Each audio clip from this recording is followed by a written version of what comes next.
24 तासांच्या आत देशमुखांच्या एकुलत्या एका मुलाचं लग्न मोडलं, ही बातमी शहरात वाऱ्यासारखी पसरेल. लोक जी नाही ती चर्चा करणार. ते म्हणतील की ह्यांनीच काहीतरी अवास्तव मागण्या केल्या असतील म्हणून हे लग्न मोडलं, नाहीतर हे लग्न मोडणं शक्यच नव्हतं. आणि काही लोक असेही म्हणतील की निवडणुकीमध्ये नेहमीच रावसाहेबांकडनं हारतात. आता याही प्रसंगामध्ये देशमुखांनी मात खाल्ली. रावसाहेब का विचार करा, म्हणणार नाहीत का? लग्न मोडलं ना तर झळ तुम्हालाही बसणार आहे, लक्षात ठेवा.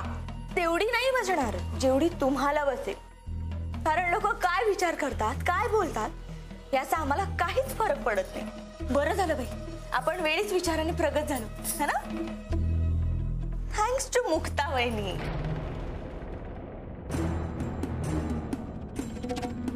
पुन्हा एकदा सांगते, मला इथे कोणाचाच अपमान करायचा नाहीये. पण जर माझ्या अटी मान्य झाल्या नाही तर मी येणार नाही.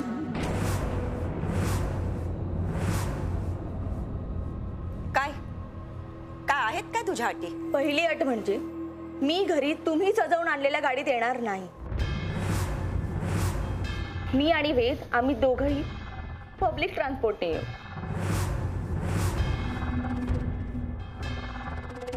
अहो काय बोलते ही? तुझं डोकं तर ठिकाणावर आहे ना? दुसरी अट, मुक्ता वहिनी घरात येईपर्यंत मी हे घर सोडणार नाही.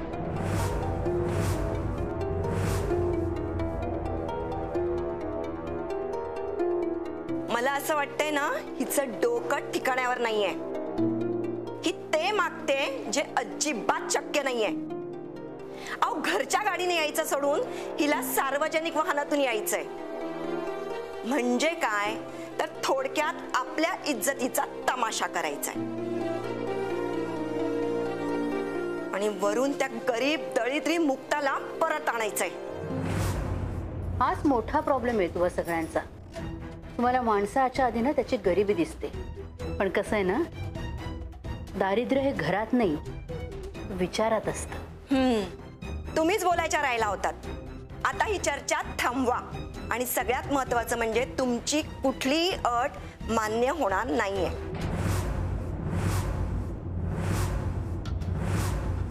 आता जा आणि रेणुकाला तयार करून घेऊन या. तुम्हाला लग्न मोडायचं असेल तर तुम्ही खुशाल मोडू शकता, पण मुक्ता जोपर्यंत या घरामध्ये येत नाही तोपर्यंत रेणुका हे घर सोडून तुमच्या घरी येणार नाही.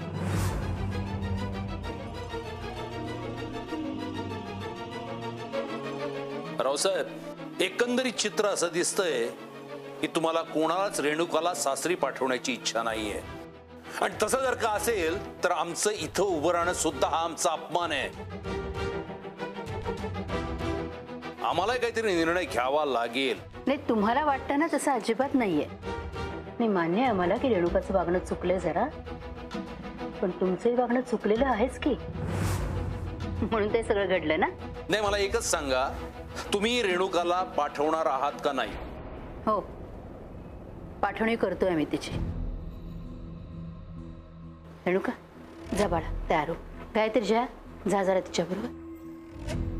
मला असं वाटतंय झालंय तेवढं आता पुष्कळ झालंय. मोठी आई, निघायला हवं आता. मी ते गिफ्ट्स वगैरे एका बॉक्समध्ये पॅक करतो आणि आणतो. रेणुका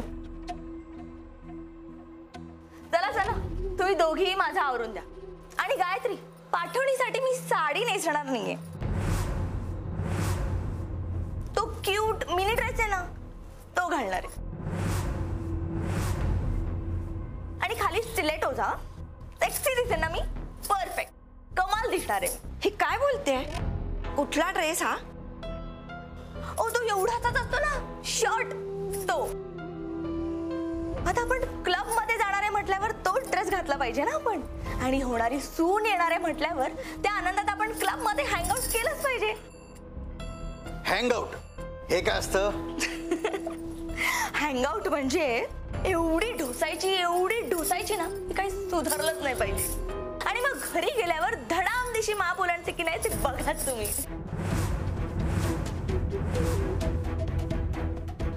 वेद, हे सगळे नाही आले तरी तू येणार आहेस ना माझ्यासोबत?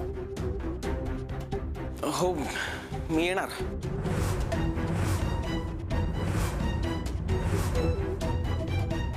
अरे मूर्खा, तू काय तिचं ऐकून मान हलवतोयस? ऐकावं लागेल आई. काल बाबांनी नाही का तुझं ऐकलं?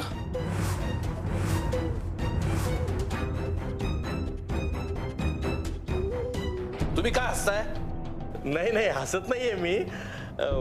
काय मला वेळ लागायची पाळी आली, त्यामुळं हे असं काय समजत नाही मला. ते कसं काय होतंय, काय म्हणजे काय समजत येत नाही काय. असू दे असू दे असू द्या. वेद, अरे कुठली मुलगी निवडलीस तू? तिचं बोलणं बघ, वागणं बघ. तुझ्या चॉईसची मला लाज वाटते.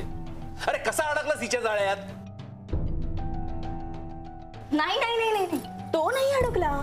उलट वर्षभर जाळं घेऊन तोच माझ्या मागे मागे मागे फिरत होता. वेडा झाला होता तो माझ्यासाठी, हो की नाही वेद? खोटं वाटत असेल तर विचारा तुमच्या मुलाला. रेणुका, बस झाली आता ही चर्चा.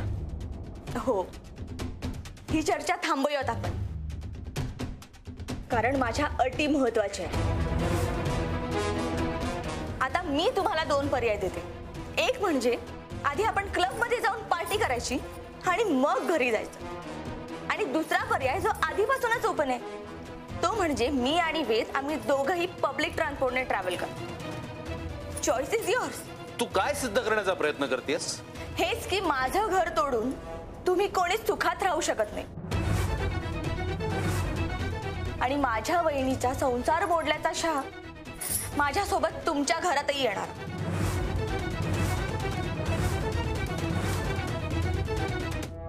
मला वाटतं आपण मुक्ताला इकडे बोलून घ्यायला हवं. मी फोन करून बघतो तिला. थांब जरा. तिकडं नाही. अण्णा, सावकाश, गरम आहे, गरम. गरम आहे. हो असू दे. आली. हो असू द्या.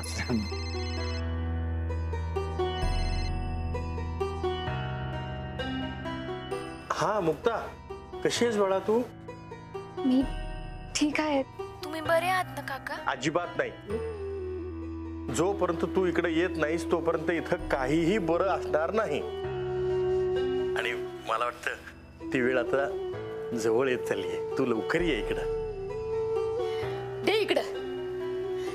हे मुक्ता, अगं अशी परक्यासारखी वागू नगस ग. काय बोलताय आजी? हे असं कधी वागन का? मग अडून का बसलीस? लवकर घरी परत ये. आजी, तुम्हाला माहित आहे ना काय घडलंय? तुला ठाव नाही इथं काय काय झालंय ते? म्हणजे काय झालंय? तर बोल. मुक्ता, मुक्ता बॅग भर आणि इथे निघून ये. आम्ही कुणीही तुझ्याशिवाय नाही राहू शकतो. मला काहीही माहिती नाही. आज रात्री आपण सगळेजण एकत्र जेवणार आहोत. मोठेही तुम्ही नका हट्ट करू.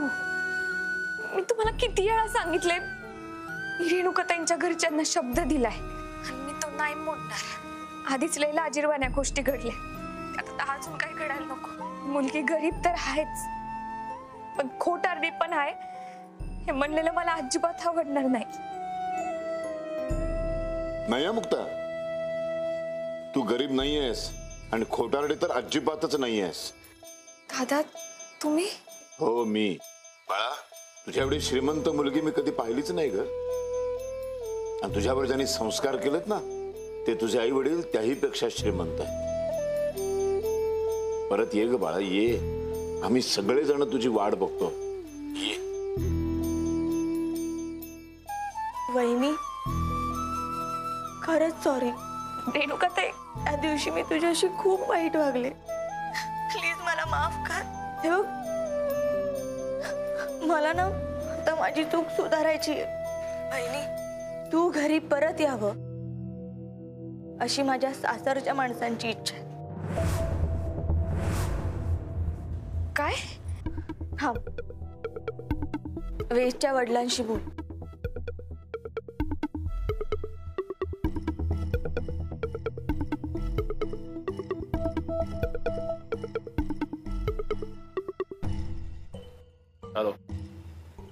हा तुम्हाला परत यावं लागेल. नाही, तुम्ही आल्याशिवाय रेणुका आमच्या घरी येणार नाही. म्हणजे रेणुका ताई अडून बसल्या म्हणून तुम्ही मला घरी यायला सांगताय? म्हणजे तसंच आहे. नाही म्हणजे तसं नाहीये. मला वेदभाऊंच्या आईकडनं पण एकदा ऐकायचंय.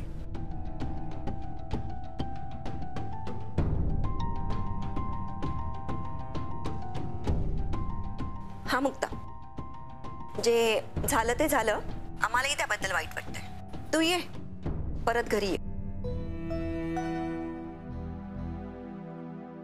काय झालं मुक्ता? हा, वेदभाऊंच्या घरचे रेणुकाताईंना घ्यायला गेलेत आपल्या घरी. काय म्हणाले ते? वेदभाऊंच्या आई वडिलांनी घरी परत या असं सांगितलंय. मुक्ता, मग आता तर तुला घरी परत जायलाच पाहिजे बरं का? नाही, हे बघ, तू आम्हाला अजिबात जड नाहीये, पण शेवटी काय बाळा, आपलं घर ते आपलंच असतं नाही का? शिवाय सारंगरावांच्या खांद्यावर तो एकट्याचा भार नाही तर सगळ्या कुटुंबाचा भार आहे. सगळ्यांची जबाबदारी आहे त्यांच्यावर.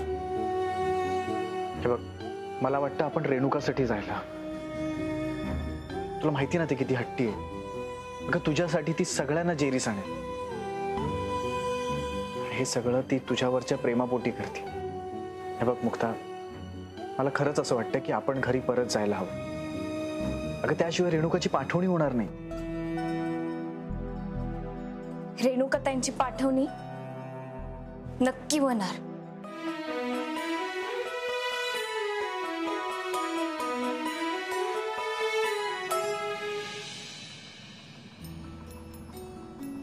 मुक्ता, मला तुझ्याकडे बघून एक गाणं गावंसं वाटतं. मग बाकी पण हळू आवाजात गा, गावातल्या लोकांनी कोणी बघितलं तर? हो हो हो हो, एवढ्या हळू आवाजात गाईन की तुझ्या कानात आणि तुझ्या कानातून तुझ्या मनात शिरेल. जब तक तेरी आँच में बूंद बूंद मैं जल ना लूं, जब तक तेरे साथ में मैं चांद तक हाँ चल ना लूं, मेरे साथ तुम रहो, जाने की बात ना कहो. हाँ मेरे साथ तुम रहो, जाने की बात ना कहो. ओ, ओ, ओ, ओ. मुक्ता, मला माहिती मी एवढ्या छान आवाजात गात नाही. नाही, तुमचा आवाज लय गोड आहे, पण त्यापेक्षा जास्त तुम्ही ज्या खरेपणाने इमानदारीनं गाताना ते जास्त महत्वाचं आहे. तुमच्यातला साधेपणाच मला लय आवडतो. मला लय अभिमान वाटतो तुमचा. आपल्या गेलेल्या नवऱ्याचं प्राण मागणारी सावित्री सगळ्यांना माहित असते, पण आपल्या बायकोसाठी स्वतःच्या कुटुंबाविरुद्ध जाणारा, समाजाविरुद्ध जाणारा नवरा कोणालाच दिसत नाही. या उलट बाईची बाजू घेतली म्हणून लोक त्याला हसत्यात, नावं ठेवत्यात. कायम असं वाटत राहतं, या समाजानं नावं ठेवल्यामुळे ज्या पुरुषांना बायकांची मदत करायची असते त्यांच्या पाठीशी उभं राहायचं असतं, इच्छा असून पण मदत करायची टाळत असतील. मुक्ता, कसं आहे ना, या समाजाचं ओझं नाही म्हटलं तरी खूप जड असतं अगं, आणि ते तुम्हाला नको त्या गोष्टी करायला भाग पडतं. तर बघ ना, ह्याच ओझ्यानं तुला तुझं राहतं घर सोडायला भाग पडलं. तुम्ही स्त्रिया खूप त्याग करता अगं, खूप त्रास सहन करता, दुसऱ्यांसाठी खूप बलिदानं देता, आणि त्या बदल्यात आम्ही तुमची काळजी घेणं, तुम्हाला जीव लावणं, हे खरंच काहीच नाही आहे. फक्त अनफॉर्च्युनेट गोष्ट एवढीच वाटते ना की लोकांना वाटतं की अशा बायका फक्त ओल्ड स्टोरीजमध्येच आहेत. घरामध्ये देवाऱ्यासमोर जितक्या सहजतेने हात जोडले जातात ना, तितक्या सहजतेने घरातल्या बाईसमोर हात जोडले जात नाहीत. मुक्ता, तू केलेल्या ह्या त्यागापुढे माझे हात असेच कायम जोडलेले असतील. अहो काय करताय तुम्ही? मावाचं कौतुक करताना मला लय अवघडल्यासारखं होतं. मला मायामुळं बसमध्ये प्रवास करायला लागतोय. तुमची काही हरकत नाही ना? माझी कशाला हरकत असेल. आणि कसं आहे, बसमधून जातो या त्रासापेक्षा मला तुझ्यासोबत जायला मिळतं. हा आनंद खूप मोठा आहे माझ्यासाठी. तसे बघा मुक्ता,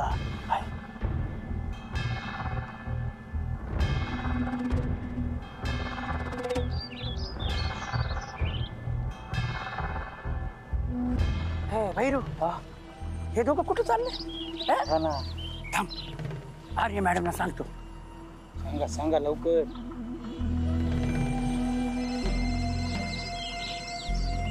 हा, मुक्ता सारंगला घेऊन तिच्या सासरी निघाली. तुम्ही म्हणल्या होत्या ना काही हालचाल झाली तर कळवा म्हणून. लगेच गाईनं तुम्हालाच फोन केला. तेच करायचंय तुम्हाला. काही झालं तरी नगरकरांच्या घरात पाऊल पडलं नाही पाहिजे त्यांचं. आम्ही फुल तयारीत आलोय. मावं बोलणं मोठं होऊ द्या साठ लोट.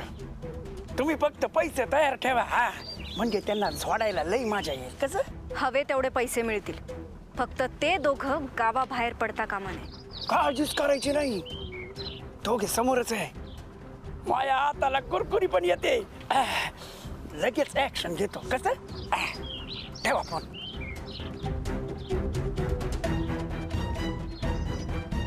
झुला झुला झुजाला तो काजू काजूच मेला. झुला झुला झुजाला तो काजू. नाचतो काय? आधी ऍक्शन घे. चल.